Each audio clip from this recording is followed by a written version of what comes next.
Is your car losing power, shaking at idle, turning on the check engine light, or feeling like it's choking when you accelerate? Before you start replacing sensors, spark plugs, ignition coils, or even the computer, there is one part you need to inspect first: the EGR valve. The EGR valve may look like a simple component, but when it gets stuck, when it doesn't receive a signal, when its position sensor fails, or when it gets clogged with carbon buildup, it can cause symptoms that look very similar to other engine problems. That's why in this video, I'm going to show you how to test an EGR valve mechanically and electronically, how to check its voltages, how to know if the computer controls it by ground or by power, and also how to activate it directly with 12 volts and battery ground to confirm if it actually moves.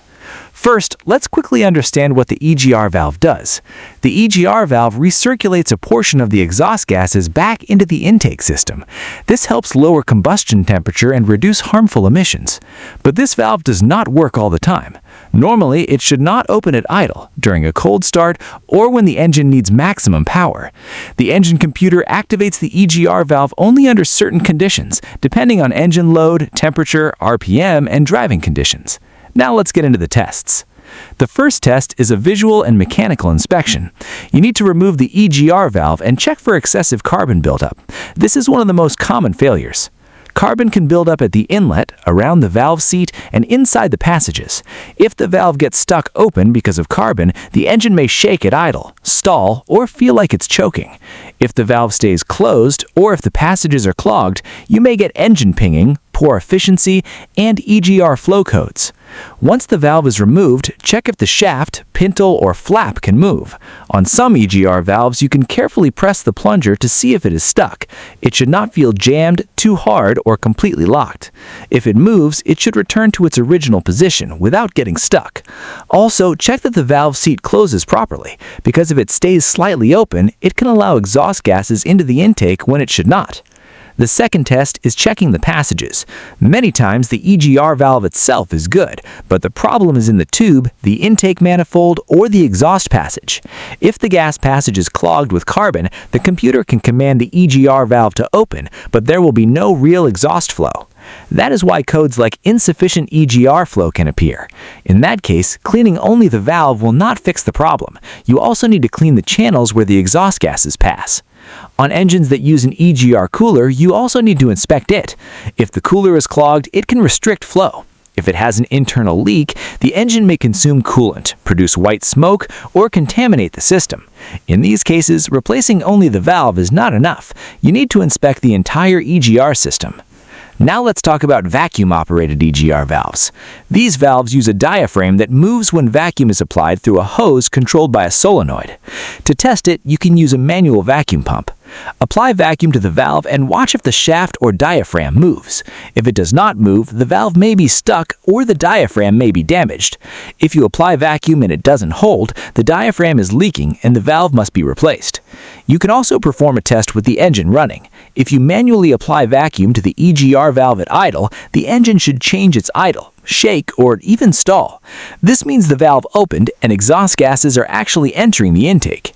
If you apply vacuum and nothing changes, the passage may be clogged or the valve may not be opening. Next, inspect the control solenoid. Normally, this solenoid receives 12 volts on one wire and the engine computer controls it through a pulsed ground. This means one wire has positive voltage and the other wire is controlled by the ECU, turning the ground on and off to regulate vacuum. With a multimeter, you can check if 12 volts are present with the key on. Then you can check if the computer is sending ground pulses when the correct activation conditions are met. Now let's move on to electronic EGR valves. These valves may have an internal motor, a position sensor, and several wires. Here you should not guess. The correct way is to use a wiring diagram to identify each pin. Even so, there are some common signals in many systems.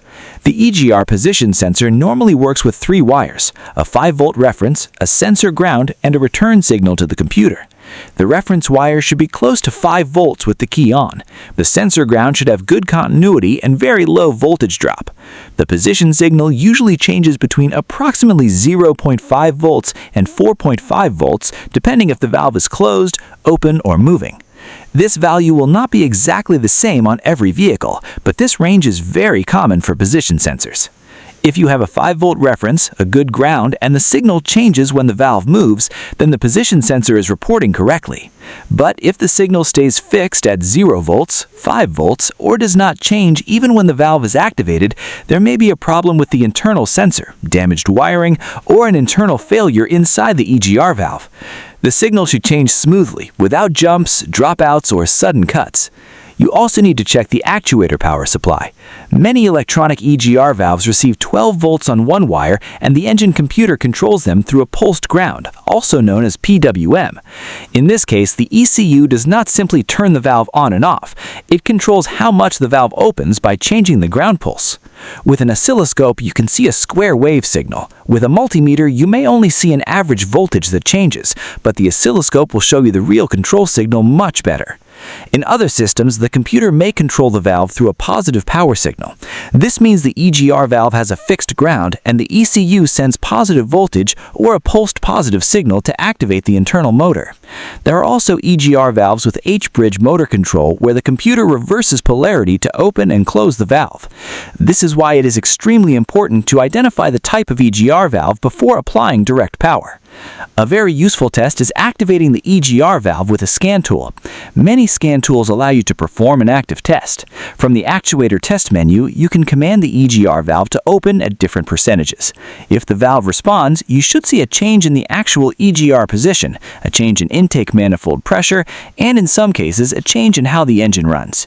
If the scan tool commands the valve to open, but the actual position does not change, the valve may be stuck, missing power, missing ground, have a damaged motor, or have a wiring problem. You can also bench test the EGR valve by applying direct power, but you must be careful. On 2-wire EGR valves, such as a simple solenoid or motor type valve, you can use 2 jumper wires from the battery, one with 12 volts positive and the other with battery ground. The best practice is to use an inline fuse to protect the circuit. When you touch the correct pins, the valve should click or move. This test confirms if the actuator can physically operate. But pay attention, do not apply 12 volts to the position sensor wires, because those wires work with 5 volts, and you can damage the EGR valve or even the engine computer. Also, do not apply direct power to a multi-wire EGR valve unless you have already identified the correct pins. First, check the wiring diagram. If you don't know which wires belong to the motor and which wires belong to the sensor, do not perform the direct power test. Another important test is measuring resistance in the actuator or solenoid. Some EGR valves have an internal coil. If the resistance is open, infinite, or shorted, the valve is damaged. The exact resistance value depends on the model, but the important thing is to compare it to the manufacturer's specification or with a known good part. If the resistance looks reasonable, that doesn't always mean the valve is perfect, but it tells you the coil is not completely open. Also inspect the connector. Many EGR problems are not caused by the valve itself, but by loose terminals, corrosion, broken wires, or a poor connection. Move the wiring harness while the engine is running, or during the active test, and watch if the signal changes. A bad ground or weak power supply can make the valve fail, even if the valve is new. Now tell me in the comments, what problem does your car have? Does it shake at idle, lose power, smoke, have an EGR code, or not respond to the scan tool? Leave me the vehicle model, engine size, and trouble code, and I'll tell you where to start your diagnosis.